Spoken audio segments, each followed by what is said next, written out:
High বন্ধু, আমি চলে আসলাম নাসিরুদ্দিন তোমাদের সামনে ব্যাক টু মাই চ্যানেল। আমার লাঠি নিয়ে চলে আসলাম, তোমাদের আগে টিপস দেখাবো কিভাবে লাঠি ঘুরোতে হয় আর কিভাবে লাঠি খেলা খেলতে হয়, এটা তোমাদেরকে দেখাবো। এই যে চলে আসলাম, দেখো লাঠির প্রথমে টিপস এটা ধরতে হবে। এটা ধরতে হবে, তুমি আস্তে আস্তে প্রথম আস্তে আস্তে ঘুরোবা। প্রথম আস্তে আস্তে এরকম ঘুরলেই তোমার এরকম হাতে লাগতে পারে।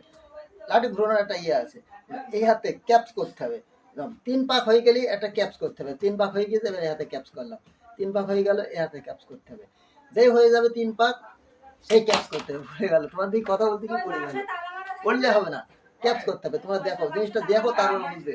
ঠিক আছে, ক্যাপস ক্যাপস 1 2 3, 1 2 3, 1 2 3, 1 2